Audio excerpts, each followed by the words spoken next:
BFM Business et Tech & Co présente De quoi je me mêle, François Sorel. Voilà la deuxième partie de ce De quoi je me mêle. Bonnes vacances, bel été à vous toutes et à vous tous. J'espère que vous en profitez bien. En tous les cas, merci d'être fidèle à cette émission, que ce soit en audio, en vidéo, sur YouTube, le week-end sur BFM Business ou alors en podcast audio. Vous êtes très nombreux à télécharger De quoi je me mêle et à nous emporter dans votre poche pour nous écouter. Nicolas Lelouch est avec nous, journaliste à Numérama, et Nicolas Guyot aussi, rédacteur en chef de Clubic, pour commenter l'actu. Et après avoir fait le point comme il fallait sur Samsung, je vous propose maintenant de nous intéresser à Apple. Nicolas, avec Apple qui a annoncé, il y a 48 heures, même pas, un changement dans l'organigramme d'Apple qui est très, très, très important. C'est un changement, en effet. J'ai commencé mon article en disant que finalement, la plus grande révolution de cette fin d'année sera peut-être pas l'iPhone 17, mais ce changement-là, parce qu'on a Jeff Williams, qui est aujourd'hui le CEO, donc le directeur des opérations. Pour les gens qui ne sont pas familiers avec l'univers des entreprises, globalement, le métier de Jeff Williams, c'est de gérer l'approvisionnement, de gérer les usines, de gérer la distribution, de gérer la commercialisation dans chaque pays, de gérer le développement de nouveaux projets. Donc, c'est vraiment un bras droit de Tim Cook. C'était le numéro 2. C'était un peu le Tim Cook de Steve Jobs. Oui, il n'y a pas de hiérarchie établie chez Apple. Même dans la page qui présente les dirigeants, il n'est pas présenté en numéro 2. Maintenant, oui, techniquement parlant, le CEO est celui qui a le poste de numéro 2 dans une entreprise. Donc, tu peux considérer que c'était lui qui épaulait Tim Cook durant toute cette ère. Jeff Williams, ça fait 27 ans qu'il est chez Apple. Ça fait un peu moins quand même qu'il est CEO. Il a été nommé par Tim Cook en 2015 en tant que CEO, mais il a accompagné Tim Cook sur quasiment toute son ère.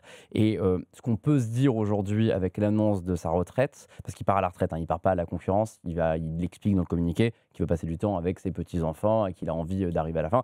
Ce qu'on peut se dire, c'est qu'on approche de la fin de l'ère Tim Cook, qui a commencé juste avant le décès de Steve Jobs en 2011, qu'il y a eu énormément de turnover chez Apple ces dernières années, beaucoup de vice-présidents qui sont partis, Jonathan Ive, Phil Schiller parmi les plus connus, et surtout que Jeff Williams, qui, je crois que depuis que je suis dans ce milieu, depuis même avant que je commence à m'intéresser à ces marques, on parle de Jeff Williams comme le successeur de Tim Cook. C'est celui qui était à la tête des magazines, comme qui remplacera Tim Cook à la tête d'Apple. Voici Jeff Williams, le prochain CEO. Et c'est lui qui était en charge aussi du design depuis 2022. Il était, le design reporté à Jeff Williams. Oui, c'est-à-dire qu'en fait, c'est quand même le gars qui est le sure guy de Tim Cook. Oui, bien sûr. C'était le haut placé. Voilà, entre ses fonctions plus le design, c'est quand même... En fait, globalement, dans l'entreprise aujourd'hui, soit tu reportes à Tim Cook, soit tu reportes à Jeff Williams. C'est comme ça que les divisions sont réparties. Donc, ce qui est intéressant aussi, c'est que avec ce départ, donc tu as Sabi Khan, qui est actuellement le vice-président en charge des opérations, qui il est là chez Apple depuis encore plus longtemps que Jeff Williams. Donc, on le remplace pas par un jeune. Donc, c'est quelqu'un qui va remplacer en tant que CEO. Sauf que le design et les charges opérationnelles de Jeff Williams, c'est Tim Cook qui les récupère en personne. Donc ça ressemble vraiment à la fin d'une ère, avec bientôt un plan de succession, bientôt un remplaçant pour Tim Cook, et donc un gros bouleversement d'Apple. Et Jeff Williams ne sera vraisemblablement pas le CEO d'Apple. Alors bon, on se dit, il part à la retraite, mais pourquoi maintenant ? À 62 ans. Voilà. Alors qu'on sait que Apple vit des soubresauts, des trous d'air un peu partout. On se pose des questions concernant l'avenir de la stratégie IA. Enfin, il y a 2-3 trucs qui vont pas bien, même réglementairement parlant. Et même au niveau du design, pour moi, au niveau du design, ils cherchent aussi un petit peu en ce moment. Le Vision Pro, c'est le début de l'histoire, mais le Vision Pro qui n'a pas été un produit inoubliable. Qu'est-ce que ça veut dire ? Est-ce que tu crois que c'est un départ naturel finalement ? Qu'est-ce que vous en pensez tous les deux ? Ou est-ce que finalement, comme tu le dis dans l'article de Numérama, c'est le début de l'effondrement du château de cartes et que finalement Tim Cook est en train de préparer sa succession ? Et les cimetières sont remplis de gens irremplaçables. Ça, j'y crois pas 2 secondes. C'est pas un gars qui tient Apple. Même Tim Cook, demain, il va arriver un malheur. Et s'il lui arrive un malheur, je pense que Apple continuera à tourner. Là-dessus, il n'y a pas de souci. Après, je pense qu'il doit avoir une pression de malade en interne. Parce qu'effectivement, là, tu viens de citer tous les produits qui ont été sortis récemment. Il y a l'histoire du design Liquid Glass de iOS 26. il y a beaucoup de choses en fait qui s'accumulent et je pense que les conditions de travail ne doivent pas être très sereines. Ouais. Et c'est aussi lui qui a eu à gérer les surtaxes douanières de Trump et qui voit les incertitudes autour de la Chine et de la production. Voilà, donc c'est tout un modèle en fait qui est en péril en fait, mine de rien. Donc je pense que ça va être chaud. Et voilà quoi. Mais 62 ans, j'ai du mal à croire que le moment tu partes à la retraite comme ça quoi, en disant tout va bien, je pars à la retraite. Je pense surtout qu'Apple est entré dans une phase de succession et que cette phase implique le fait que beaucoup de changements ont lieu en interne, que la marque peut-être d'un point de vue extérieur a l'air d'être un petit peu plus endormie qu'avant, mais qu'en réalité c'est pas qu'elle est endormie, c'est justement qu'elle veut éviter l'effondrement du château de cartes que tu dis. Moi je crois pas une seconde au fait qu'Apple va s'effondrer au moment où Tim Cook et où toute l'équipe va basculer. En fait, je me suis mal exprimé, c'est pas l'effondrement d'Apple, c'est l'effondrement de l'organigramme en fait, si tu veux. Je pense que c'est un organigramme contrôlé, c'est-à-dire que tu annonces Jeff Williams maintenant avec une transition qui va aller jusqu'à la fin de l'année. Jeff Williams, à la manière de Phil Schiller, sera sûrement nommé, alors ce qu'ils appellent, c'est très courant dans la Silicon Valley, ça sera un Apple Fellow, qui veut dire en gros le gars d'Apple. Donc il restera dans l'équipe, il assistera aux réunions, il conseillera. Il va partir au design jusqu'à la fin de l'année, puis après il s'en va. Il va conserver, ils vont faire une transition. Voilà. Et normalement, il aura sûrement, je connaissant Apple, il aura une nomination en fin d'année, et il restera dans l'organigramme d'Apple. Tu le verras toujours au keynote, peut-être sur les projets qui lui tiennent à cœur. Par contre, il sera plus en charge, il va assurer cette transition. Donc pour moi, une fois que tu fais la transition de Jeff Williams, t'attaques celle de Tim Cook. Donc c'est juste, pour moi, Apple est en train de préparer la suite. Je m'attends sincèrement pas à ce que Tim Cook parte avant 2030. Déjà parce qu'il faut finir le mandat de Donald Trump. Donald Trump est un petit peu une incertitude à part entière pour Apple et que quelqu'un comme Tim Cook qui a d'aussi bons contacts à Washington, qui est aussi politiquement correct et capable de séduire la tempête, Trump, voilà, Tim Cook doit rester et après ils pourront attaquer son plan de succession. Mais clairement, on est en train de voir un basculement chez Apple et il y a un grand favori. Enfin, désormais, il n'y a plus qu'un seul favori, c'est John Ternus, 50 ans, en charge du hardware, du matériel. Et j'ai eu la chance de discuter avec John Ternus plusieurs fois. Je pense que de tous les vice-présidents d'Apple, c'est celui avec lequel j'ai le plus discuté. John Ternus, c'est le genre de mec qui est capable d'expliquer pourquoi des méthodes de benchmark sur un NPU ne sont pas bonnes. Il comprend la tech, il comprend les puces, le pivot des Mac vers Apple Silicon, c'est lui. Les choix matériels qui ont globalement été salués ces dernières années, c'est lui. C'est quelqu'un du produit, en fait. Et que moi, j'ai lu sur nos camarades de iGen, tu sais, ils disent que c'est Sabi Khan qui devrait remplacer Jeff Williams. C'est CEO. Il remplace Jeff Williams. Ah d'accord. Moi, je te parle de remplacer Tim Cook. Ok, pardon. Jeff Williams. En fait, la question qui se posait maintenant, c'était qu'est-ce qui arrive après Tim Cook. Steve Jobs est un homme du produit. Tim Cook est un mec des opérations. C'est un mec du business. C'est quelqu'un qui a poussé Apple vers le haut et qui a fait de cette entreprise la plus grosse du monde.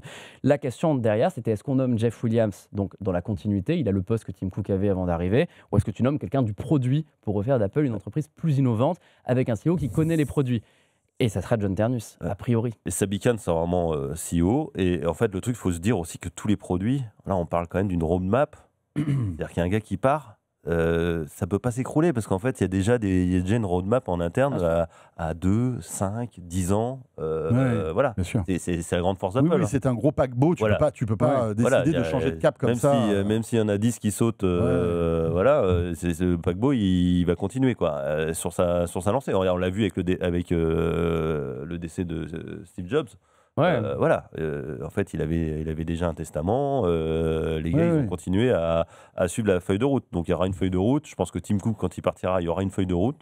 La question, c'est est-ce que Tim Cook, il va rester jusqu'en 2030 parce qu'il va choisir sa date de départ ou c'est ses actionnaires qui vont lui dire on verra. Mais non, mais il a la confiance des actionnaires. Il a un vote de la confiance est assez immense. On ne sait pas ce qui peut se passer. Après, il y a quand même une grosse échéance. C'est 2027, c'est ça, l'anniversaire de l'iPhone. On dit qu'il pourrait y avoir des innovations un peu radicales. Le Fold. Non, le Fold avant 2026. L'iPhone classique. Ouais, parce que moi, je pense que s'ils font pour les 20 ans juste un Fold, je trouve que c'est un peu. Je pense on parle en 2027 d'un smartphone en verre. Transparent. Je pense qu'il irait avec le Liquid Glass. Et l'interface d'iOS 26, Liquid Glass, justement, a été conçue en prévision de ça. Après, ils font ce que Steve Jobs reprochait souvent aux boîtes de high-tech, c'est en fait d'anticiper des choses et pas de sortir tout au bon moment. C'est-à-dire, en fait, le software doit sortir au même moment que le hardware. Donc là, Liquid Glasses, il y a un petit retour en arrière. En fait, pas un retour en arrière. Sur les bêtas, ils ajustent la transparence. parce qu'ils ont les mêmes problèmes que Microsoft avait eu avec Vista. Dès que tu mets de la transparence, ça commence au niveau lisibilité, ça peut être compliqué. Très bien, on verra bien ce qui va se tramer dans les mois qui viennent, mais il faut scruter ça avec beaucoup d'intérêt. On est sur un moment important de l'histoire d'Apple. On entre, si vous avez aimé la série Succession, dites-vous qu'en interne, c'est à peu près ce qui est en train de se passer actuellement, mais peut-être en moins trash, parce que Apple va prendre des gens en interne, il ne va pas y avoir d'arrivée externe qui a tout bouleversé. C'est plus le même Apple qu'il y a 10-20 ans. Non, c'est une très très grosse boîte maintenant. En fait, ça ne tient pas uniquement sur une personne. Vous vous rendez compte, pour fabriquer des centaines de millions d'iPhone comme ça, d'un claquement de doigts, la logistique, la supply chain qu'il faut. C'est une machine de guerre. Moi, à chaque fois que je suis à l'Apple Park pour les événements, je suis impressionné. C'est peut-être ce qu'il y a de plus admirable, en fait, finalement, au-delà des produits. C'est la capacité de pouvoir fabriquer un produit d'excellence à des centaines de millions d'exemplaires avec très peu de déchets et des voilà. C'est ça, c'est vraiment un produit d'excellence. On reprochera tout ce que tu veux, mais en tout cas, en termes oui, on est d'accord. Tiens, puisqu'on parle de produits d'excellence, un mot sur la durabilité des iPhones, parce que c'est vrai qu'Apple communique un peu là-dessus. C'est assez rare. Très rare même. Donc j'ai eu la chance de visiter deux laboratoires dans lesquels Apple conçoit ses produits. C'était à Cupertino, je crois. C'était à Cupertino, c'était juste après la WWDC. C'était pas prévu. C'est que normalement, pour expliquer aux gens comment ça fonctionne, quand on va à ce genre d'événement, il y a la keynote et derrière, il y a ce qu'on appelle des briefs. Les briefs, ça peut être tout. Ça peut être des présentations de produits, ça peut être des prises en main, ça peut être des interviews. Ça permet finalement de répartir sur son temps le plus de contenu possible. Et là, au milieu de ces briefs, il y a eu deux visites qui se sont ajoutées. Une, c'est le laboratoire de durabilité. L'autre, c'est le laboratoire audio. Et c'est un rare exercice de transparence de la part d'Apple qui, finalement, a expliqué comment ils concevaient les produits. Par exemple, tu as un chiffre qui a été donné, c'est que pour chaque génération de nouvel iPhone construit, ils détruisent 10 000 iPhones de cette génération dans ce laboratoire parce qu'ils vont lui cracher de l'eau dessus, ils vont le mettre dans des conditions météorologiques affreuses, ils vont le faire tomber sous tous les angles, ils vont le faire trembler pour essayer d'abîmer ses appareils photo, pour abîmer ses composants. Et en fait, ils ont des vrais laboratoires qui ont pour but d'observer l'évolution des produits. C'est un peu un cahier des charges de la durabilité du téléphone, quoi. C'est exactement ça. C'est globalement. Il faut qu'ils passent des stress tests. C'est ça. Ce qui est intéressant, c'est que c'est globalement similaire à ce que les autres marques font. Apple n'est pas une marque qui fabrique des téléphones par magie et qui les téléporte du jour au lendemain dans les Apple Store. Non, Apple fait des tests aussi, mais c'est des images que tu n'es pas censé voir. C'est des trucs que tu peux voir de temps en temps en keynote, mais que la presse n'est pas censée. Il y a quand même une différence, c'est qu'en fait, les unités, ils les récupèrent. Ils les récupèrent des lieux de fabrication, ils les amènent aux États-Unis. En fait, c'est ça le truc, parce que souvent, les fabricants lambda, en fait, c'est les stress tests, ils ont lieu en sortie de chaîne, à l'usine. Apple a des fournisseurs. Sauf qu'en fait, ce n'est pas les fournisseurs qui font les tests, ou s'ils font peut-être des tests, mais en fait, je pense que c'est un double check d'Apple. Vérifier que globalement, qu'il y ait des charges bien respectées. C'est-à-dire qu'ils prennent des téléphones qui pourraient être distribués dans le commerce. Et ils vont les tester. Et ça, c'est comme très fort. Les pires outrages. C'est ça. Et ils ont fabriqué, par exemple, il y avait l'exemple du bras robotique qui est assez cool à voir, ce bras robotique. Apple a fabriqué un bras. Alors là, on est en train de le voir, il attrape le téléphone, qui va lâcher le téléphone sous des angles aléatoires. C'est-à-dire que tu ne sais jamais ce qu'il va faire. Et en fait, ils ont des caméras qui filment au ralenti. Et ce qu'ils voient, c'est à quel point le produit se déforme pendant quelques secondes.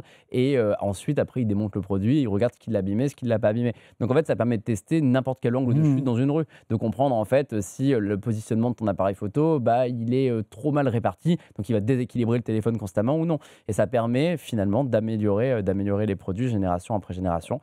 Et on a sorti une vidéo nous sur le YouTube de Numérama où on présente ces laboratoires avec plein d'images qu'on a pu tourner sur place. Je vous la recommande vraiment parce qu'on voit des images assez rares dans l'industrie des nouvelles technologies. Est-ce que c'est pas un peu du marketing aussi tout ça?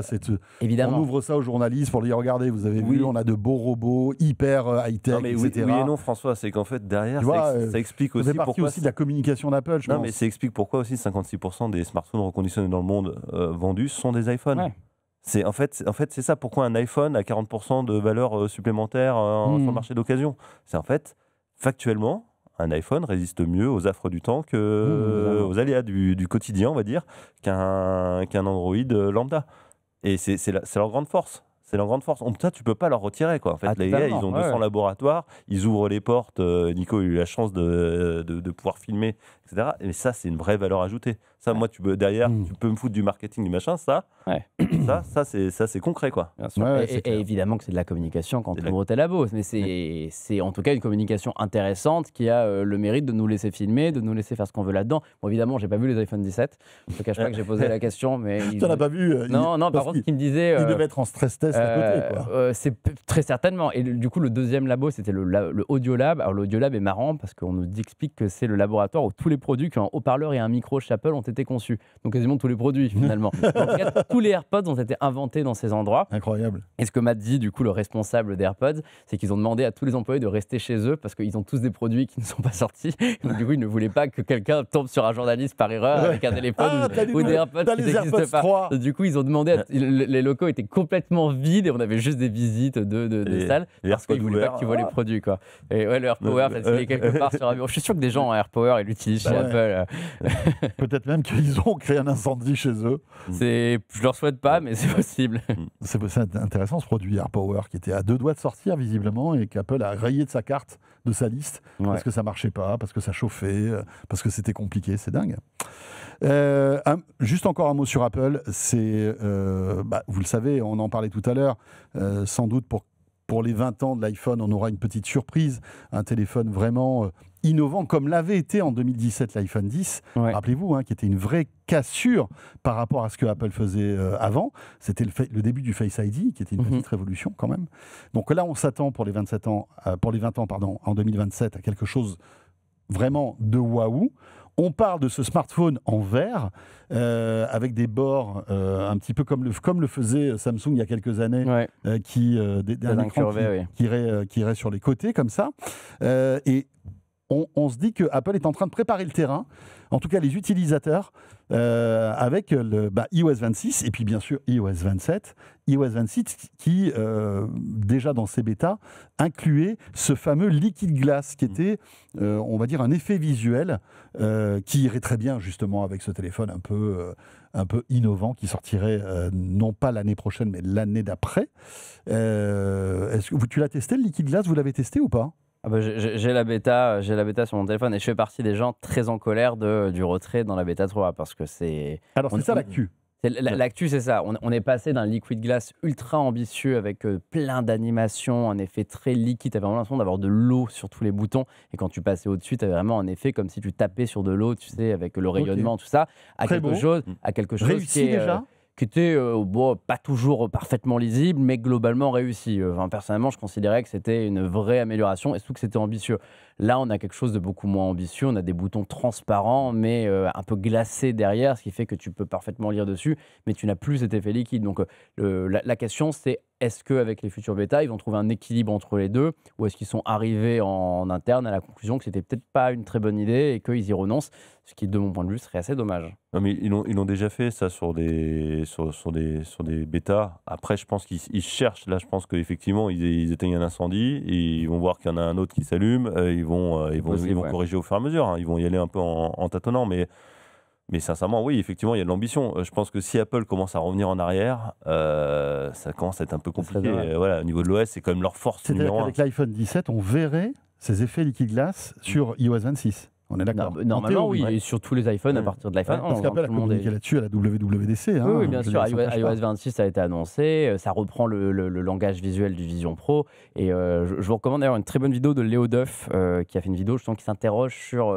les choix esthétiques d'Apple avec le Liquid Glass et qui revient en fait sur le fait que ce que prépare Apple, c'est un monde où l'interface n'est pas le produit, mais l'interface est au milieu de ta vision. Donc en fait, ça peut aussi bien convenir à des lunettes qu'à un téléphone qui n'a plus de bordure, qu'à de nouveaux types de produits. Intéressant, et je le rejoins parfaitement. En fait, ils cherchent une ergonomie unique pour tous leurs produits. C'est ça, et qui surtout laisse passer la lumière. C'est plus une ergonomie avec une barre latérale sur le bas de ton écran qui donne l'impression que ton écran a des vrais boutons physiques. C'est que là maintenant tu as quelque chose qui flotte au milieu de ton image et ton image est en plein écran. La réfraction, c'est très naturel. C'est bien joué. Après voilà, à l'époque de Flat Design, ils avaient eu le même problème aussi. Ils avaient beaucoup changé, oui. Voilà, ils avaient tâtonné, ils avaient affiné les polices, les typocos, voilà. Et puis au final, ça s'était bien passé. Ouais. Voilà, je pense qu'il faut voir effectivement ce que dit Nico, il faut voir ça dans un ensemble en fait de produits. Et qu'il n'y a pas uniquement le téléphone, il y a aussi les lunettes, il y a les iPads, et il y a les ordinateurs. Donc voilà, donc ça va On va y arriver, c'est une bêta, hein. Ça sert à ça une bêta. Hein.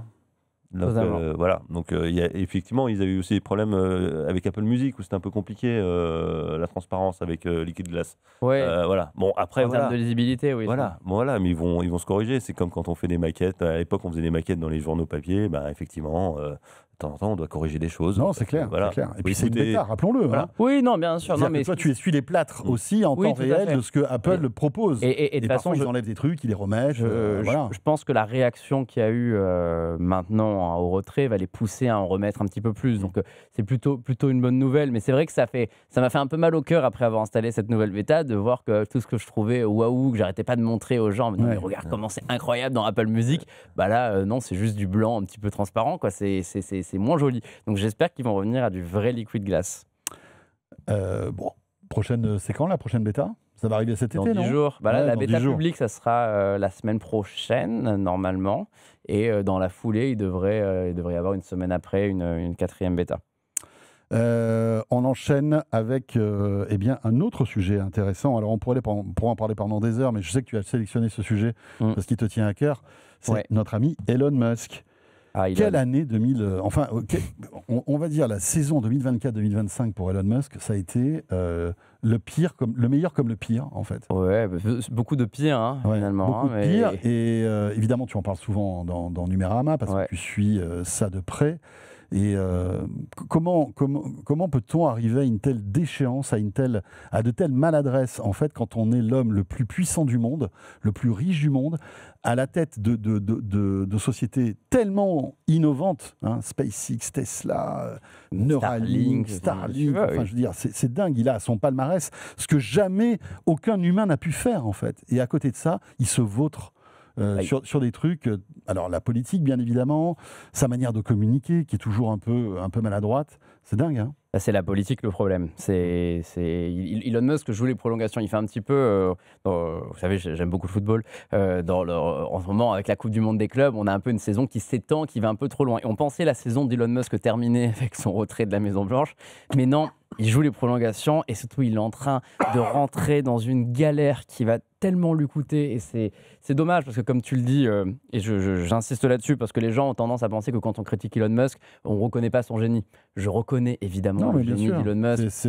J'aurais vu une Tesla depuis la première Model S, je regarde tous les décollages de SpaceX. Évidemment. J'adore les entreprises Elon Musk, j'adore l'empire qu'il a créé et justement je me réjouissais quand Elon Musk, après avoir complètement vrillé à l'échiquier complotiste de la politique, je dirais même pas droite, gauche ou quoi que ce soit, l'échiquier complotiste, parce que c'est ce qu'Elon Musk a fait, finalement a quitté le gouvernement américain, s'est disputé avec Donald Trump en disant voilà, je vais maintenant me consacrer à mes entreprises, je vais m'occuper de Tesla, je vais m'occuper de SpaceX. Tesla qui avait perdu énormément de valeur, qui a vu ses ventes s'effondrer, qui disait qu'ils avaient besoin du retour d'Elon Musk en tant que patron. Moi, je pensais que c'était bon. Honnêtement, j'avais un peu l'impression qu'Elon Musk était sur le chemin de la rédemption, c'est-à-dire qu'il avait compris qu'il s'était peut-être un petit peu trop mêlé de la politique. Il a critiqué l'action de Donald Trump en expliquant que il s'est peut-être trompé, qu'il pensait que Donald Trump aurait l'effet qu'il voulait, mais qu'en fait non, les politiques sont globalement tous les mêmes et qu'il était peut-être mieux en dehors de la politique. Il a eu du courage d'ailleurs de faire ça. Il a eu du courage, oui, il aurait pu se retrouver en frontal avec un Trump qui est complètement imprévisible, menaçant parfois. Mais c'est surtout que l'entreprise face à la politique ne peut rien faire en fait. La politique a plus de puissance, plus de pouvoir qu'une entreprise. Même aux US. Mais face à la politique, finalement, Elon Musk dans le milieu politique n'a pas eu l'effet qu'il voulait. Et ce qui est dommage, c'est qu'il a annoncé du coup en début de semaine la création de son propre parti politique, donc il l'appelle le Parti America, le Parti de l'Amérique, qui est donc une alternative centriste, paraît-il, entre les démocrates et les républicains, qui vise à prendre le pouvoir et qui vise à instaurer du changement aux États-Unis. Le vrai problème est qu'aucun parti indépendant n'a jamais réussi quoi que ce soit aux États-Unis, que Elon Musk, en tant que personnalité née en Afrique du Sud, de parents non américains, n'est absolument pas éligible à la moindre élection nationale, et donc que ce parti, au même titre que d'autres partis, comme celui de Roosevelt auparavant, est voué à l'échec. Il n'a aucune chance de gouverneur, je crois. Il peut être gouverneur. Comme l'a été Arnold Schwarzenegger, je crois. C'est une action locale. C'est une action locale. C'est pas comme ça qu'il va réformer le pays. Moi, je suis pas tout à fait d'accord. En fait, je trouve que c'est très très malin ce qu'il fait. En fait, c'est toujours non, mais il faut toujours regarder en fait derrière. En fait, lui, son positionnement, c'est qu'il a créé un petit parti. C'est juste, il va emmerder Trump pendant les midterms. En fait, ce qu'il veut, c'est lui avoir quelques députés, quelques sénateurs pour pouvoir négocier les lois. En fait, c'est ça. Donc son truc, ça va être très ciblé. Ça va être en fait, là, on reconnaît l'ingénieur, on reconnaît le mec. Il dit pas besoin de remporter une élection. C'est juste, j'ai besoin de jouer un peu les troubles faits. Ouais, d'avoir des gars sûrs. Il faut remporter des élections pour avoir des congressmen. Au global, la majorité. Paradoxalement, les démocrates sont KO. En fait, ils sont toujours là. Mais lui, il va les tailler chez les républicains, il va les récupérer quelques sièges. Et quand Trump va vouloir passer ces beautiful lois, là, comme il les appelle, en fait, il suffit qu'il y en ait 4-5 qui disent non, on s'aligne avec les démocrates, et là, tu fais basculer le système. Et c'est pas con. En fait, pour moi, c'est tout sauf con. Après, effectivement, la méthode, la manière, etc. Moi, je pense qu'avec le pognon, comme il a fait, il a réussi, comme il a aidé Donald Trump pendant ces élections, la dernière élection présidentielle, je pense qu'il peut. Il peut influer sur la politique. Il va se sentir trahi en plus. Oui, mais pour moi, j'ai du mal à voir ça comme un coup intelligent pour deux raisons.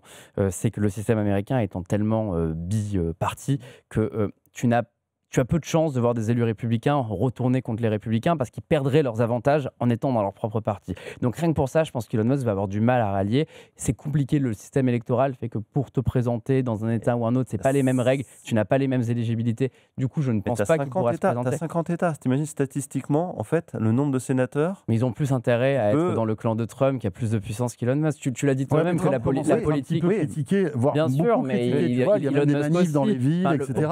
Pour moi, le problème là-dedans, c'est pour ça que je peux pas y voir une réussite d'Elon Musk, c'est qu'au lieu de se concentrer sur ces entreprises comme il le fait, il est juste en train de les condamner. Parce que ce qu'a annoncé Donald Trump en représailles, c'est qu'il allait définancer Tesla, qu'il allait faire des lois pour les voitures thermiques, qu'il allait bloquer les voitures électriques, qu'ils allaient regarder les contrats de la NASA parce qu'il donnait beaucoup trop d'argent à SpaceX. Donc finalement, tout ce qu'il fait, c'est qu'il est détesté des démocrates, qu'il a réussi à se faire détester du clan républicain, et peut-être qu'il fera shifter quelques personnes et qu'il arrivera à faire des choses, mais quel impact sur son empire, pour moi, c'est un naufrage. Si Trump ne peut plus passer ses lois comme ça, comme une lettre à la poste, parce qu'il y a 4-5 rebelles dans la chambre haute et la chambre basse, moi je trouve que c'est pas con. Hein. En fait, c'est pas con. Après, pour moi, c'est du jusqu'au-boutisme. En fait, il est dans un truc. Oui. Voilà, tu vois, c'est ce que tu disais, je suis d'accord avec toi. Il ferait mieux de s'occuper de Tesla, Starlink et SpaceX. Moi, je veux dire, là, on le reconnaîtrait directement, son génie, voilà, on sait pourquoi il est là, etc. Là, tu sens qu'il a une revanche. Il est dans une mission, là. La mission, c'est contrer Donald Trump. On pourrait faire 2 heures sur Elon Musk. Totalement, ouais. Il y a tellement de trucs à raconter sur ce gars-là. Mais bon, génial, et puis d'un côté, incompréhensible sur certains J'espère points. qu'il saura s'occuper de ces entreprises un peu en 2025-2026. Et bien voilà, c'est sur cette petite conclusion que se termine ce De quoi je me mêle, les amis. Merci beaucoup à tous les deux. Merci François. Merci Nicolas Lelouch, Nicolas Guyot. Vous restez là les Nico, parce que pour la version audio, petit module bonus. Et on va se faire un petit truc, comme on est en fin de saison, les coups de cœur de chacun. Coup de cœur, allez, coup de gueule. Allons-y. Parfait. Allez, on y va. On est chaud. Donc ce petit module, rappelons-le, il n'est disponible qu'en audio pour vous qui nous écoutez en podcast. En tout cas, à tous les autres, merci de nous suivre. À très très bientôt pour De quoi je me mêle. Salut à tous. De quoi je me mêle sur BFM Business et Tech & Co.